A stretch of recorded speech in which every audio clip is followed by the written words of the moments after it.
वासुदेव ने अपने पुरोहित कश्यप को सारे संस्कारों द्वारा अर्जुन को प्रशुद्ध करने के लिए भेजा था। उसका नामकरण संस्कार सत विष्णु के निवासी ऋषियों की उपस्थिति में संपन्न हुआ तथा उनकी 4 पत्नियां थी, द्रौपदी, सुभद्रा, चित्रंगदा तथा उलूपी, जिनमें 4 पुत्र उत्पन्न हुए थे। उनके नाम क्रमशः श्रुतिकीर्ति, अभिमन्यु, बभुवाहन तथा इरावान थे। विद्यार्थी जीवन में अर्जुन की 4 पत्नियां थी और 4 पुत्र थे, है ना? जी हम लोगों को पता है। जी हमको तो भूल जाते हैं, हम तो पता नहीं लोग कितना पढ़ लिया होगा, हम तो 3 को भूल जाते हैं, एक ही बचता है बात। ओके, आगे बढ़िए।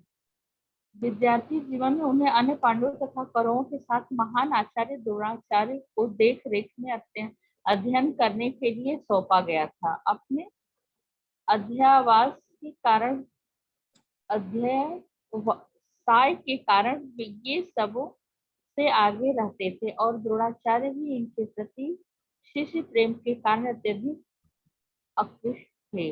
द्रोणाचार्य ने उन्हें प्रथम कोटि के छात्र के रूप में ग्रहण किया था और हृदय से प्यार करने के कारण इन्हें छात्र इन्हें सैन्य विज्ञान के सारे पर दे दिए थे। वे इसके उत्सुक छात्र थे कि वे रात्रि में भी धन विद्या का अध्ययन करते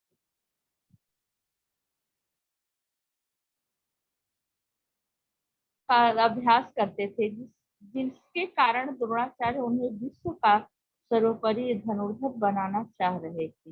वे लक्ष्य वेद की परीक्षा में प्रतिभाशाली रूप में सफल रहे। फलतः द्रोणाचार्य इन्हें अति प्रसन्न थे। मणिपुर तथा त्रिपुरा के राज परिवार और अर्जुन के पुत्र बभुवाहन के वंशज हैं। अर्जुन ने द्रोणाचार्य को एक घड़ियाल के हमले से बचाया था और आचार्य ने प्रसन्न होकर उन्हें ब्रह्मशिरस नामक एक अस्त्र प्रदान किया था। महाराज द्रुपद का द्रोणाचार्य से वैर था, अतः जब उन्हें आचार्य पर आक्रमण किया तब अर्जुन उसे बंदी बनाकर द्रोणाचार्य के समक्ष लाए। उन्होंने महाराज द्रुपद की नगरी अहिछत्रा को घेर लिया और इसे जीतकर द्रोणाचार्य को दिया। द्रोणाचार्य ने ब्रह्मशिरस अस्त्र को चलाने का रहस्य बतलाया और अर्जुन से प्रतिज्ञा ली कि वह आवश्यकता पड़ने पर इसका प्रयोग तभी करेगा जब स्वयं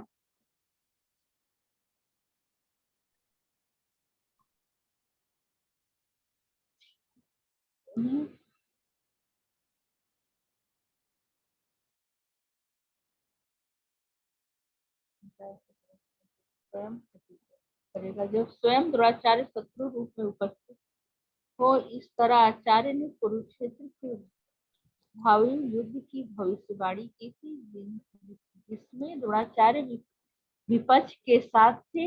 यद्यपि महाराज द्रुपद अर्जुन द्वारा आचार्य के लिए पराजित हुए थे, किंतु उन्होंने अर्जुन की अपनी पुत्री द्रौपदी समर्पित करने का निश्चय किया। लेकिन जब उन्होंने यह गलत समाचार सुना कि दुर्योधन द्वारा नियोजित लाक्षागृह में अग्नि लगाने से अर्जुन की मृत्यु हो गई, तो वे अत्यधिक निराश हुए। तो उन्होंने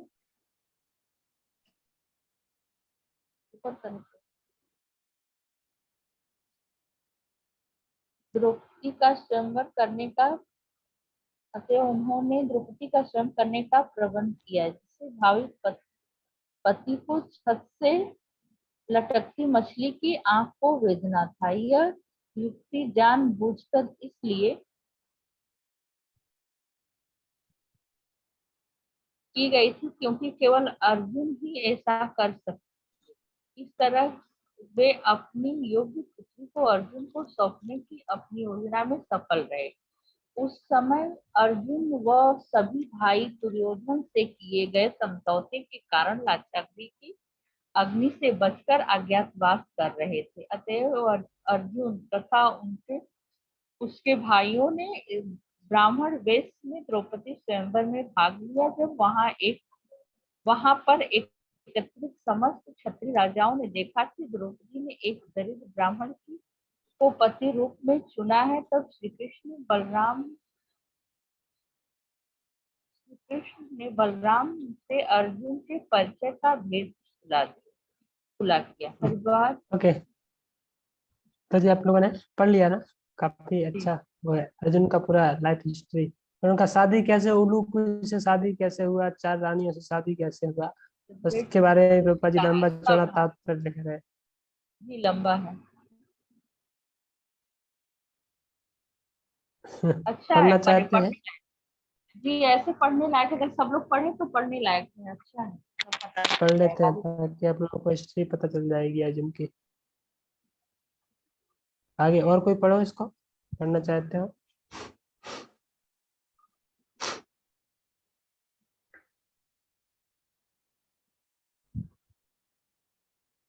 हरिद्वार में उनकी भेंट नागलोक का कन्या उलूपी में हुई। वे उनमें आकृष्ट हुए और इस प्रकार इरावान का जन्म हुआ। इसी प्रकार उनकी भेंट मणिपुर के राजा की पुत्री चित्रांगदा से हुई और इससे बहुवाहन प्राप्त हुआ। भगवान श्री कृष्ण ने अपनी बहन सुभद्रा के अपहरण के लिए अर्जुन की सहायता करने की योजना बनाई, क्योंकि बलदेव उससे दुर्योधन को देने पर तुले हुए। युधिष्ठिर श्री कृष्ण से सहमत थे और इस तरह अर्जुन ने बलपूर्वक सुभद्रा का अपहरण करके उसके साथ विवाह कर लिया। सुभद्रा का पुत्र अभिमन्यु था, जिसकी मृत्यु के बाद परीक्षित महाराज ने पुत्र रूप में जन्म लिया। अर्जुन ने खांडव वन का अग्निदाह करने पर अग्निदेव को प्रसन्न कर लिया, तो अग्निदेव ने उसे एक अस्त्र प्रदान किया। जब अर्जुन ने खांडव पता चल गया, ऊपर करें, वन में अग्नि लगा दी तो इंद्र अत्यंत क्रुद्ध हुआ और उससे अन्य देवताओं की सहायता से अर्जुन पर चढ़ाई कर दी, किंतु वे सब अर्जुन द्वारा पराजित हुए और इंद्रदेव को स्वर्ग लौट जाना पड़ा। अर्जुन ने एक मायासुर की भी रक्षा करने का वचन दिया था और उसे उन्हें एक मूल्यवान शंख प्रदान किया, जिसका नाम देवदत्त था। इसी प्रकार इंद्रदेव ने उसकी शूरवीरता से प्रसन्न होकर उन्होंने अनेक अस्त्र प्रदान किए। जब महाराज परीक्षित मगध के राजा जरासंध को न तो अर्जुन को कैसे देवदत्त नामक शंख मिला, उनको कैसे चैरियट उनका रथ मिला, कैसे कन्याएं मिली, तो सब यहाँ पर दिया गया है।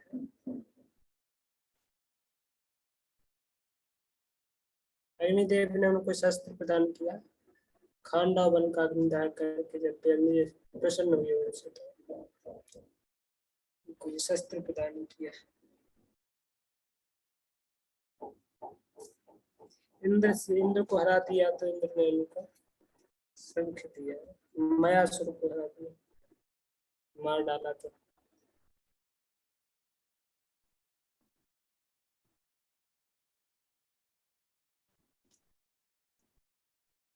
यहाँ पर तो दूसरी घटना बता रहे हैं कि अर्जुन का और शिव जी का लड़ाई होता है तो शिव जी को हरा देते, तो शिव जी उनको अलग कुछ पाशुपत शस्त्र देते हैं।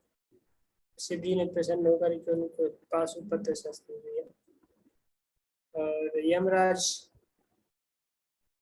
यमराज ने उनको दंडास्त्र वरुण पाश वो शस्त्र दिया। और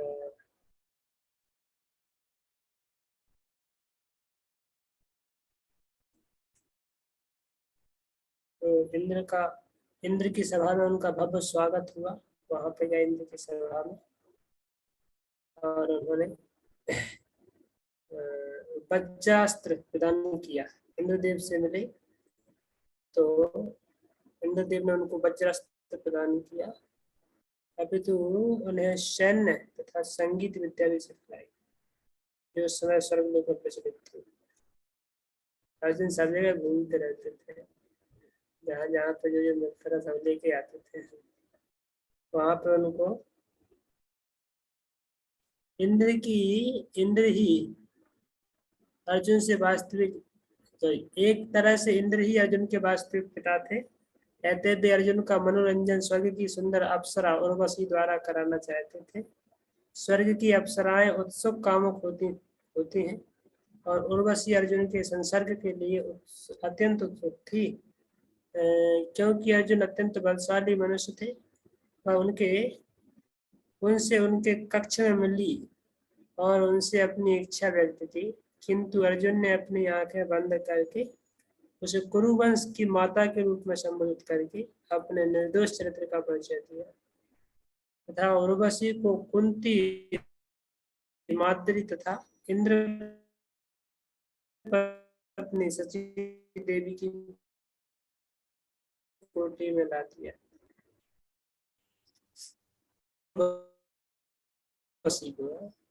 कि वो उनको एक माता के जैसा स्थान दिया और एंजॉयमेंट के पर्पज से, अपनी इच्छा पूर्ति के पर्पज से पर उसको माता कह के संबोधित किया। तो इस तरीके से उनका कैरेक्टर था अर्जुन का। निराश होकर उर्वशी ने अर्जुन को शाप दे दिया और वहां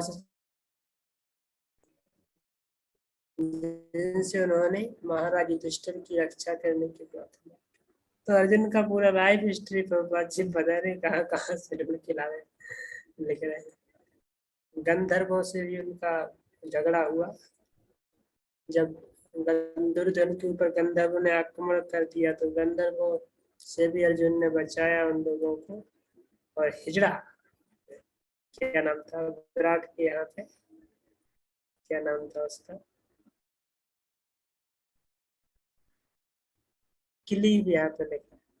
द्विहंगला प्रभु जी बने थे, द्विहंगला शायद 1 साल के लिए बने थे। क्या द्विहंगला बने थे 1 साल के लिए, वो उसमें था अर्जुन, नृत्य सिखाते थे विराट के वहां उनकी बेटी उत्तरा। तो वहां पे अज्ञातवास में तो यही सब बताया तो बातचीत उत्तर के यहाँ पे। तो सब स्टोरी आप लोग जानते ही है ना। लंबा तात्पर्य था, 5 से 8 पेज का। पांचों भाई वहां कुछ न कुछ बने हुए थे, प्रभु जी लोग को साफ था कुछ न कुछ बने थे विराट के वहां पांचों लोग। हाँ, अर्जुन रसोइया अर्जुन के तो ब्रह्मला बने थे और दुर्योधन भीम रसोइया बने थे क्योंकि खाने के शौकीन थे। एक्सपर्ट कुक थे और इनके छोटे भाई गौशाला में काम करते थे दोनों। बड़े भाई राज्यसभा में शायद मंत्री ऐसा कुछ क्या करते थे। और जो दुर्योधन थे तो सबसे पत्नी बड़े। पत्नी ये क्या थी? रानी को जो दासी थी, रानी की, विराट की रानी की दासी उनको हाँ तो सजाती थी। हाँ,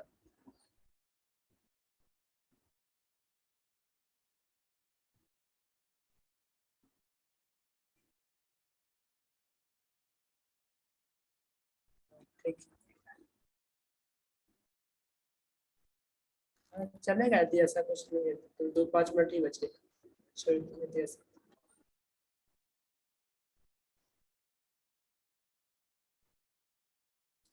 मृगेन्द्रैव विश्वविक्रान्तो निषेव्यो हेमवानिवा क्षितिच्छुर्वशु देवासौ सहिष्णु पितरारेवा।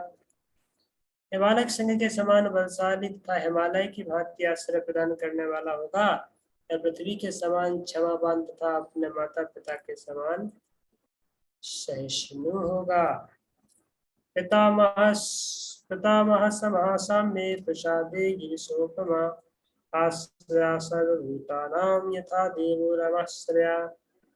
तो यह पितामह समा, पितामह किनको बताया गया है? उनके पितामह युधिष्ठिर महाराज की तरह अपने शाम में होगा, क्षमता में उनके ही समान होगा। या पितामह के अलग अलग शब्द लिए सकते हैं। पितामह ब्रह्मा जी को भी कहा जाता है। सारी जीव योनि के पिता ब्रह्मा जी है, पितामह है। भगवान गीता में अपने आप को ही पितामह बोलते हैं। सभी सबका पितामह जगतो, सबका सारे जगत का पितामह मैं हूँ, भगवान ऐसे बोलते हैं। पर यहाँ पे जो बताया जा रहा है कि पितामह, ये परीक्षित महाराज के पितामह राजा युधिष्ठिर को बताया जा रहा है कि गिरी सोपमा, प्रसाद गिरी सोपमा है। गिरी समान तो शिव जी की उपमा उनको दी गई है कि शिव जी के समान अत्यंत दयालु है, उनके समान बहुत वीरतावान होंगे, दानशाली होंगे। आश्रय सर्वभूता नाम, जो सारे जीवों को आश्रय प्रदान करने वाले होंगे। इस प्रकार से यथा देवो रमाश्रया, जिस प्रकार से भगवान श्री विष्णु रमा को आश्रय प्रदान करने वाले हैं, लक्ष्मी को आश्रय प्रदान करने वाले हैं, इसी प्रकार से आपका पुत्र परीक्षित जो है अपने शरणागतों को आश्रय प्रदान करने वाला होगा।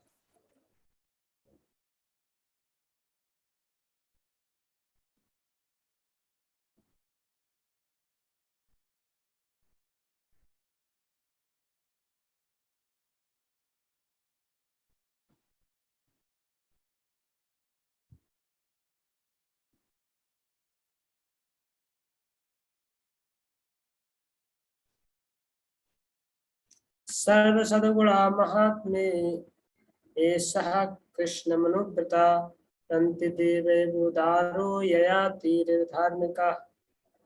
तो रंति देव के समान होगा और या तो याति के समान होगा, धार्मिक होगा।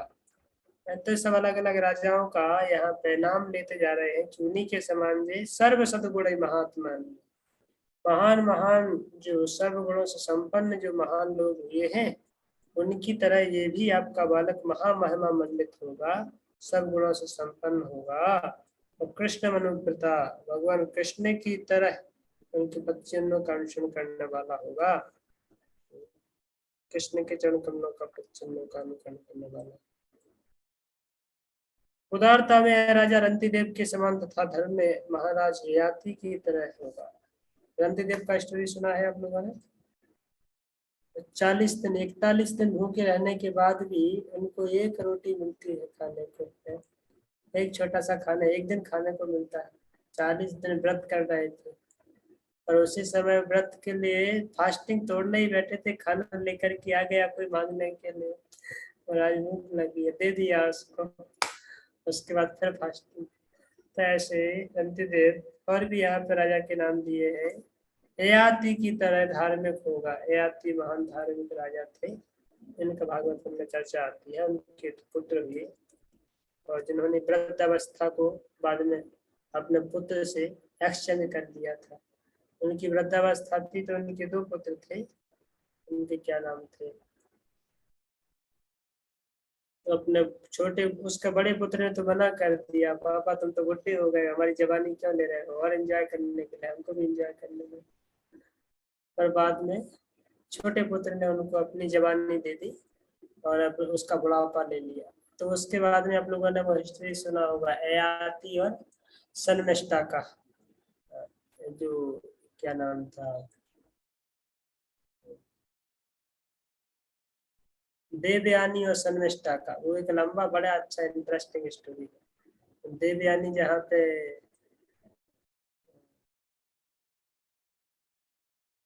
उनकी पुत्र थी, क्या नाम,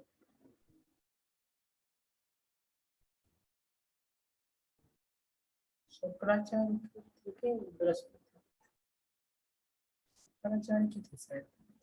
और यहाँ पे जी सन्मिष्ठा उनकी पुत्री थी। शायद प्रभा जी ने घटना को यहाँ पे लिखा भी, तो बड़ा इंटरेस्टिंग स्टोरी हुआ था।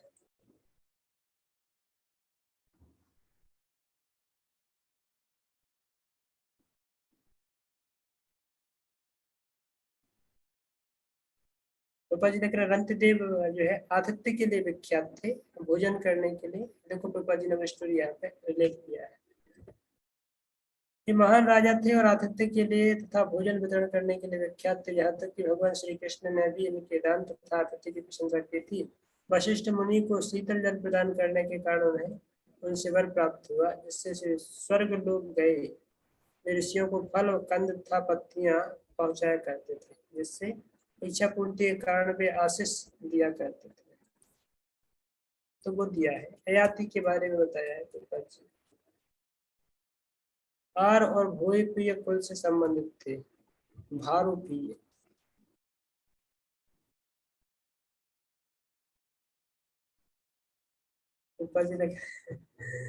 उन्होंने कई हजार वर्षों तक राज्य किया और अनेक यज्ञ तथा पुण्य कार्य किए, जिनका इतिहास साक्षी है। यद्यपि उनका प्रारंभिक यौवन अत्यंत वासनामय था तथा प्रेम पूर्ण कहानियों से भरा पड़ा था। वे देवयानी से के प्रेम पास में फंस गए। याति महाराज देवयानी से आकृष्ट हो जाते हैं, जो शुक्राचार्य की सर्वाधिक प्रिय पुत्री थी। तो जो वहाँ पे लड़ाई झगड़ा हो जाता है, क्योंकि जो दोनों लोग स्नान करने जाते हैं, तो जो शुक्राचार्य की पुत्री थी देवयानी, तो वो तो ब्राह्मण पुत्री थी और याति राजा थे। और जाकर के स्नान करने जाते हैं, तो एक्चुअली वो दोनों पुत्रियां जाती हैं वहाँ पे। जो वो तो रानी की तरह होती है, देव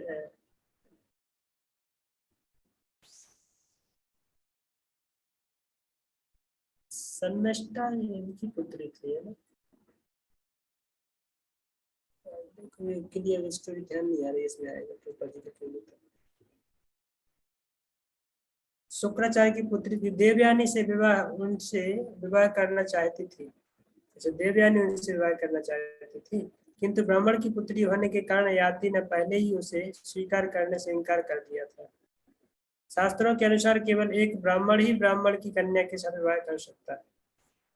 वे विश्व में वर्ण संकर जनसंख्या की प्रति विशेष सतर्क रहते थे, लेकिन शुक्राचार्य ने वर्जित विवाह से इस नियम को संशोधित करके राजा ययाति से देवयानी को स्वीकार करने के लिए आग्रह किया।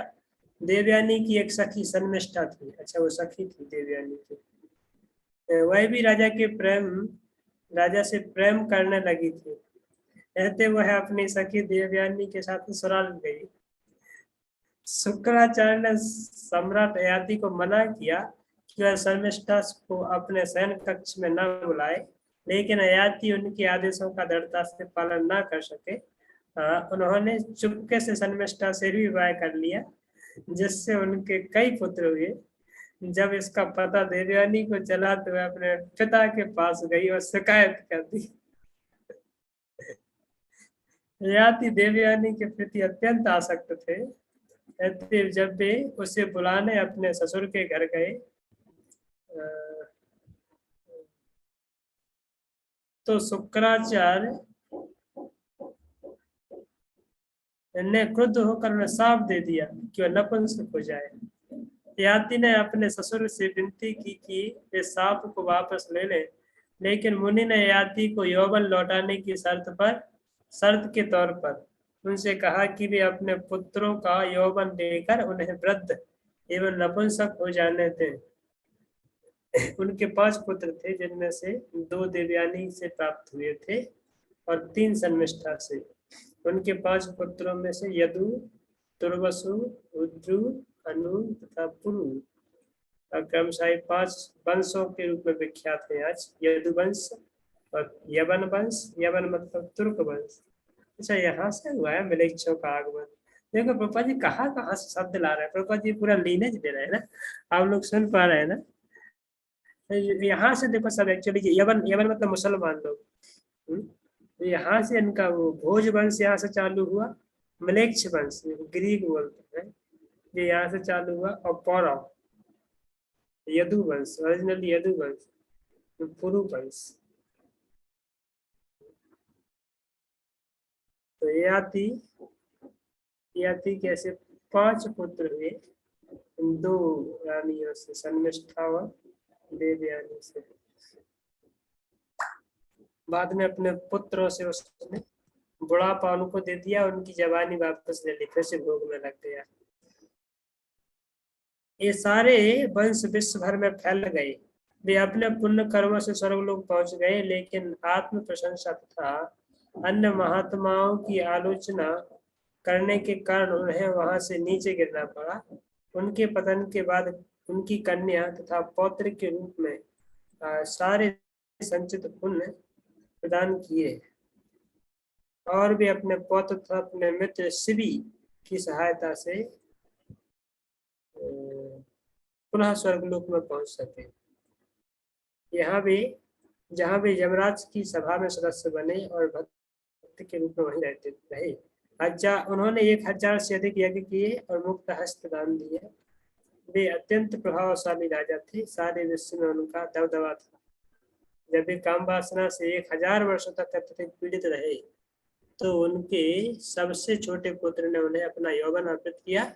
अतः अंततः वे सांसारिक जीवन से विरक्त हो गए और उन्होंने अपने पुत्र कुरु को उनका यौवन लौटा दिया और उन्होंने कुरु को राज्य भी सौंपना चाहा, लेकिन उनके दरबारी तथा प्रजागण इसके लिए राजी ना हुए। किंतु जब उन्होंने उनसे राजा कुरु की महानता का बखान किया तो वो उसे राजा स्वीकार करने के लिए राजी हो गए। इस तरह सम्राट ययाति गृहस्थ जीवन से विरक्त होकर ग्रह त्याग का चलेंगे। याति कितनी बड़ी स्टोरी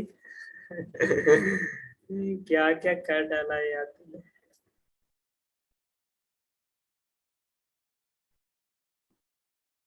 ऐसे ऐसे राजा हो गए।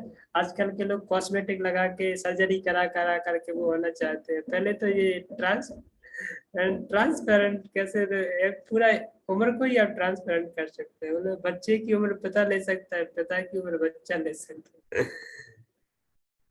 तो उनको ऐसा आशीर्वाद दे दिया। एंजॉय करो, लेट्स एंजॉय मोर। ठीक है, आपका समय हो गया है तो यहीं तक रखते हैं। यहाँ पर राजा पारीक्षित के विषय में चर्चा करनी थी। पता नहीं राजा पारीक्षित के वंश में कौन कौन आ रहा है, किन किन की लंबी लंबी चर्चा हो रही है।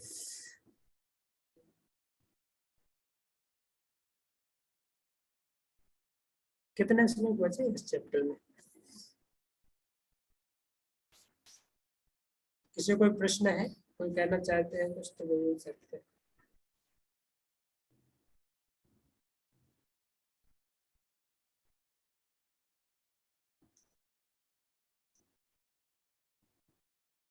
ठीक है, तो कल मिलते हैं। हरे कृष्णा सबके लिए, धन्यवाद।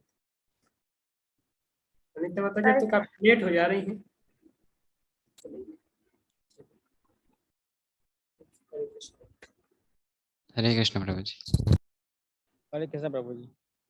हरे कृष्ण प्रभु जी। हरे कृष्ण प्रभु जी, दंडवत प्रणाम। हरे कृष्ण सभी को।